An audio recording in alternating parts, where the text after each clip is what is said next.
Welcome to Southeast Iowa Live. This is the Mount Pleasant Community Profile.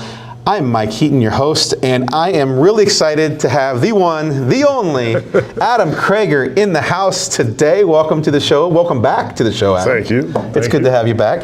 I'm surprised I could even get you. Your schedule is, I thought you were done for the year. Adam is our middle school band director. Just for everybody that doesn't know, I'm pretty sure everyone watching does know this because many of them had you as your band director. Sure. By the way, you're that old now. I know. Just let's be clear. Like a lot of people were like, the kids are coming through that you had their parents kind of thing. Cross that threshold. Yes, yeah. So Adam's our middle school band director, and he has been incredibly busy. Most people, you think, teachers, slow down at the end of the school year. Adam speeds up, if that's even possible, considering your normal year. So today I'm happy to have you on the show. I want to talk about two things. One is you just got back from sunny Florida. That's right. Right, super hot, sunny Florida. Yep. And that was the every 2-year high school band trip. Yeah, high school music trip. Music trip. Band and choir. Yeah, that's right, right. Mm-hmm. So I want to go there, but then I also want to talk about one of these amazing traditions that you have helped to carry on or start. I don't know if you started it yourself. Did you sort of get it going? It's a carry on. Carry on? Carry on, yeah. And that's our community band night, Mount Pleasant Community Band. Mm-hmm. That's right. Downtown Mount Pleasant on Thursday nights, 4 or 5 times during the summer, right? Mm-hmm. Awesome. Okay. Absolutely. Very cool. That's all happening coming up this summer. But before we go there, you're still alive. You're standing. You're on 2 feet. Yep. After this incredible trip, from all accounts I've heard. So where did you take the band and choir to, the high school band and choir to this year? Well, I was a chaperone by most accounts, but as a band director, it goes with the territory. So Mr. Cook and Mrs. Kaufman-Ho were the two that planned the trip and got it moving and shaking. So we went to Florida, Orlando, Universal Studios. Kids got to spend 3 days in Universal Studios in the park. They spent part of a day at Cocoa Beach. Oh, nice. Yep, okay. And a visit to Ron John's surf shop. And it was fantastic. It's a long bus ride down. I know a lot of people vacation in Florida pretty regularly, and so some of the kids had been there before, and they were anticipating that. But on a bus, it always seems to take a lot longer because you've got the stops in there. So after 26 hours, so you spent the night on the bus. People slept, okay. So we left about 2:20 p.m. I think we arrived at Cocoa Beach just before 5:30. Oh my! So you had a little bit of time at the beach before dinner, kind of thing. Yeah, and they served us a great meal at the beach. It was a catered barbecue meal, which was fantastic. Kids got to play in the ocean, be on the sand, and it was just glorious. It was about 80-some degrees. The water temperature was just 85. It was just a perfect night. And then we spent the next 3 days at Universal Studios. And the first day was really pretty good. The second 2 days got very hot. I heard, yeah. Triple digits. Yeah. In fact, the day we performed, triple digits. and full disclosure, both of my kids were on the trip, so I got I was following along in real time on all the Facebook posts and all that kind of stuff. Yeah. And Adam, you're sort of known for being the guy that runs around and takes group photos with you in the front doing the selfie with all the other kids in the background. So while my kids were, non-communicative, as many were with their parents while they were gone, we depended on your photos to see, proof of life, to see that our kids were happy and smiling, little things like that, that you have with your kids. So before you get into Universal, I want to hear all about it, actually. I think it sounded like it was a really cool thing from everybody, and especially your performance is really neat there. At the beach. Yeah. So a lot of our kids they're Iowa kids, right? And I know some people consider Iowa to be bi-coastal. We have two rivers on both sides. Okay. It's not the same as, stretch. you can put a rubber ducky in the Mississippi and it'll get to the ocean, but it's not the ocean, right? So we're talking many kids probably for the first time are seeing the ocean. And to give a kid's experience like that's pretty powerful. It is. That's a really neat thing. Yeah. And were you worried about riptides and sharks, or you've done this enough times you don't really care? I've been there. This is my 3rd trip to Florida, and there's always a little bit of loosey-goosiness when it comes like, hey, we're at the beach, stay between here and here, don't go out too far, Right. And there were lifeguards present, but the wind was probably 15, 20 mile an hour, so pretty stiff breeze. Oh, yeah. But most of the kids got there. A lot of them, like I said, have been there previously with family or something. So some of them had the beach experience and some of them hadn't.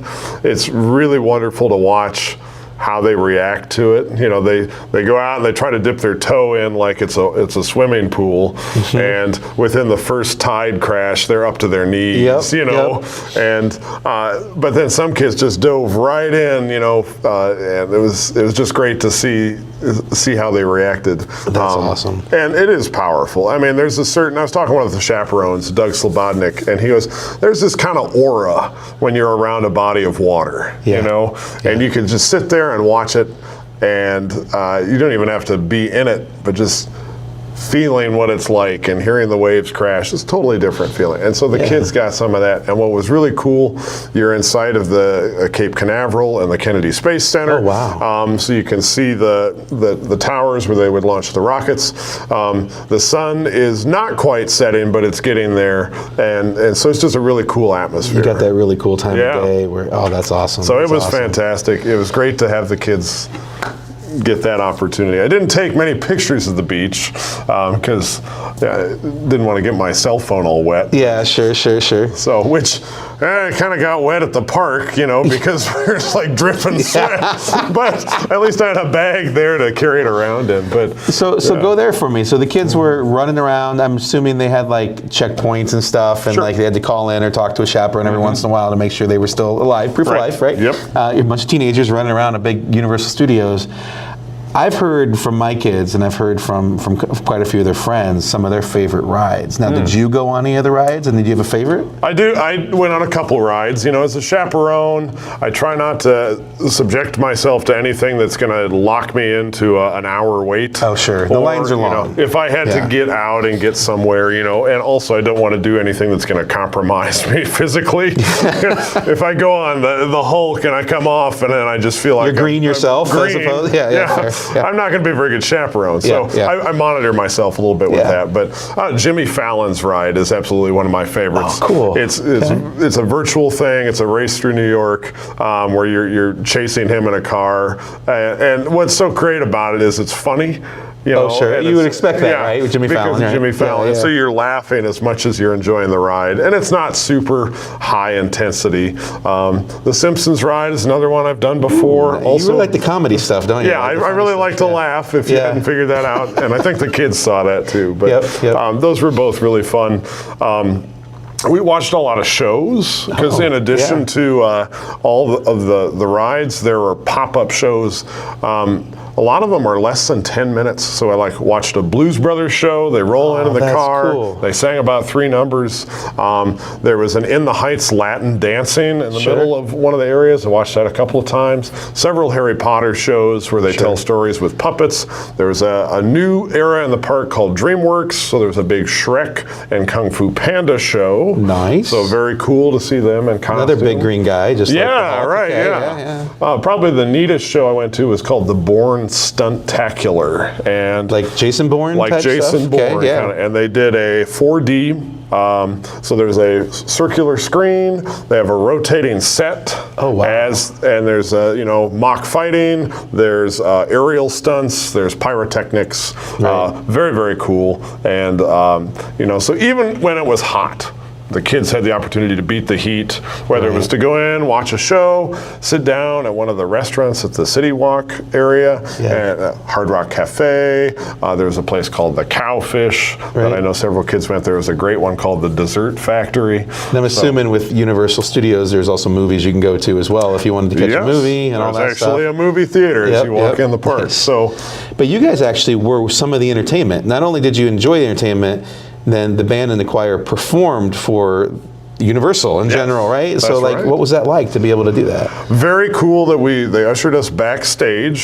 So it's a huge sound stage, if you will. Like if you were on a movie set, we weren't allowed to take any photos or do any kind of recording back there. They were very strict about that. But it was really neat. That's where we staged. We warmed up. They escorted us through to the main stage of the park, which is the center of the Universal side of things. Yeah.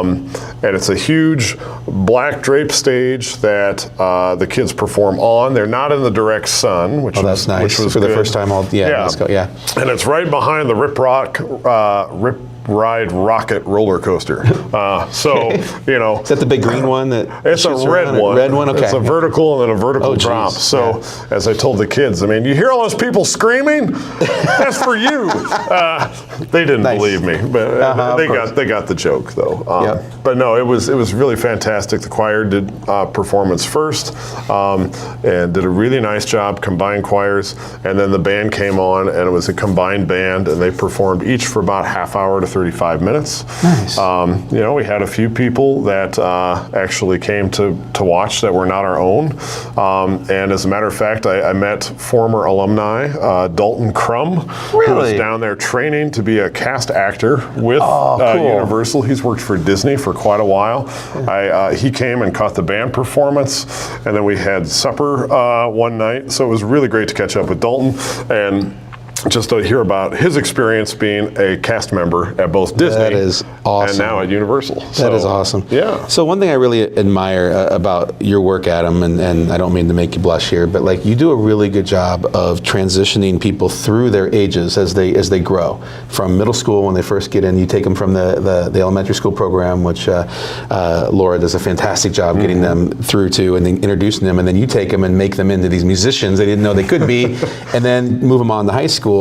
But you also have a part that a lot of people don't know about, which is the Mount Pleasant Community Band, and where you're taking a lot of our former Mount Pleasant band members, and you're incorporating them with community members, whether or not they were in Mount Pleasant's band or not at one time, and you're celebrating music all summer long, basically, right here in downtown. So when we get back from commercial break, I want to talk about that. I want to talk about your upcoming schedule, how that works, and sort of just get ready for the summer, because it's time, right? Yeah. We're here. So we'll be right back after this commercial. At Seafirst Credit Union, we're all about making connections, like how we connect you to that dream vacation with a savings account designed to help get you on the flight there.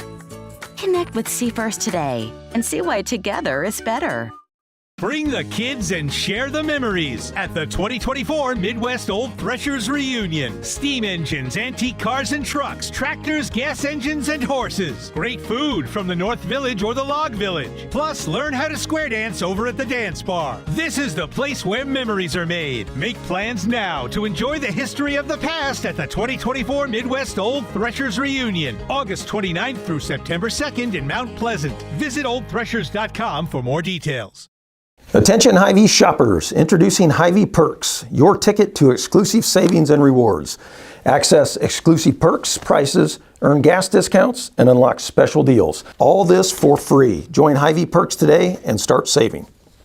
In the heart of rural Iowa, where community matters most, the connections we make are made to last. Meet KCTC, your hometown internet, phone, and TV provider. At KCTC, we're not just about technology, we're about people.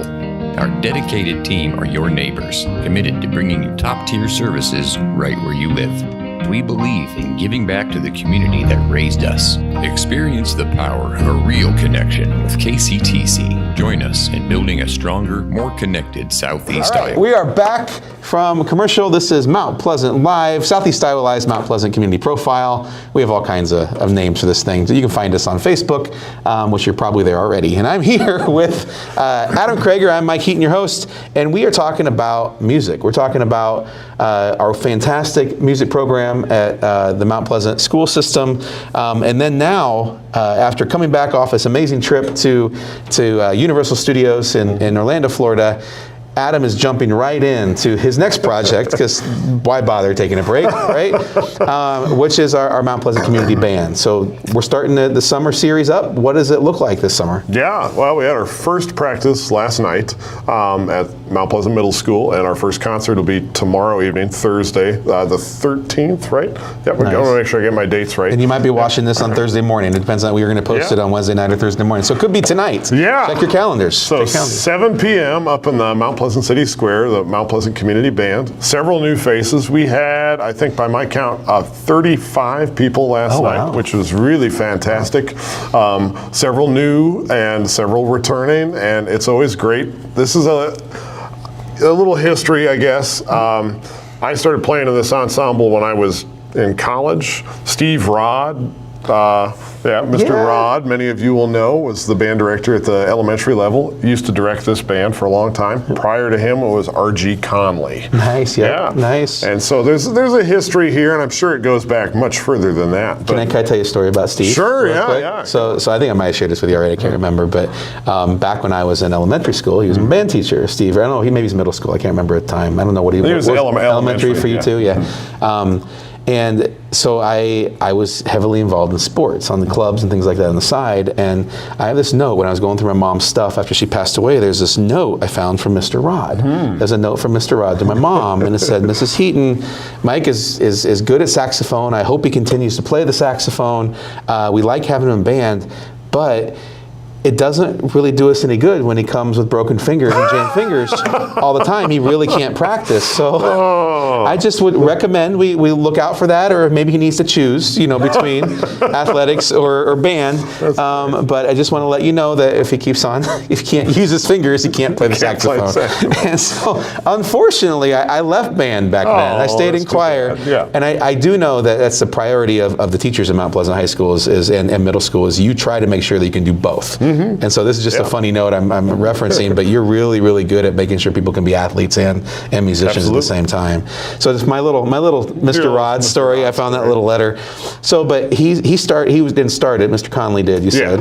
Mr. Rod took it over, and then did you take it over from Mr. Rod? I did. Nice. So I was hired in 2007. Believe it or not, that was Steve's retirement year, and he said, "Well, there's a little duty that comes with the territory that was unspoken of, and it was you can direct the community band." And so for a few years, Jim DePriest and I would round robin things, and then eventually all of the equipment, all of the music is typically being pulled from the middle school. Sure. It was in my library. I just said, I'll take it on. Nice. It's ebbed and flowed for a long time, and shortly, I think it was shortly before COVID, we began this great partnership with our PEO sisterhood chapters. Oh, the pies. The pies. So good, yes. And so they'll come up there. They'll be there Thursday night serving pie, free will donation. They usually start around 6:30. So as I told the band last night,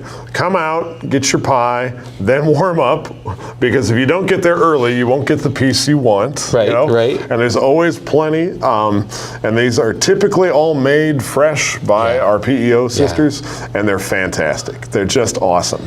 The whole experience, it's tough to describe. I lived in Dallas and Denver for about 15 years prior to moving back home, and one of my first experiences after moving home actually ran into you.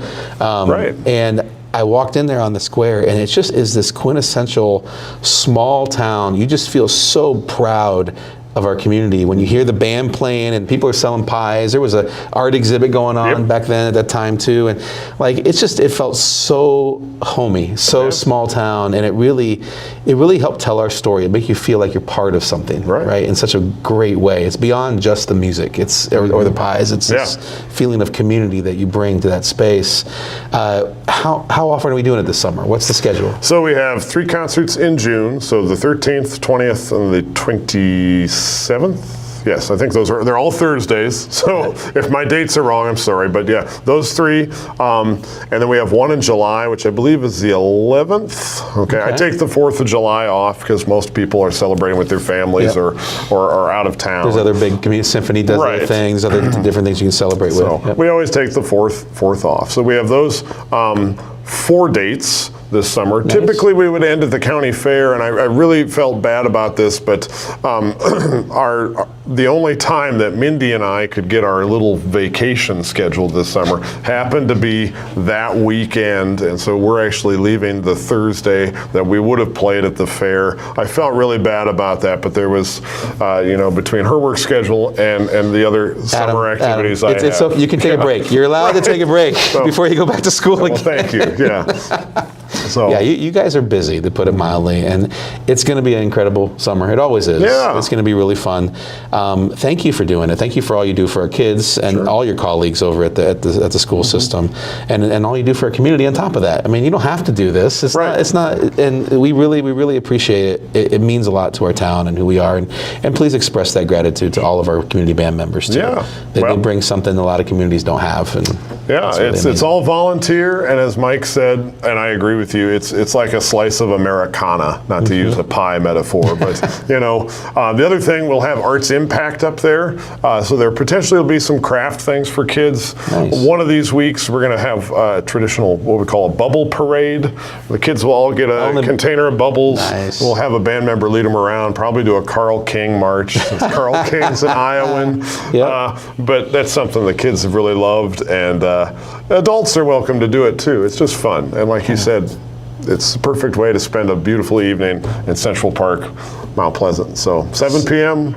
this Thursday. Yeah, come on out, enjoy it, have some fun. And Adam, thanks again for being on the show for a second time now. It's good you're a veteran at this point. Thank you. And hopefully we'll have you on again soon. Absolutely. All right. Well, thank you.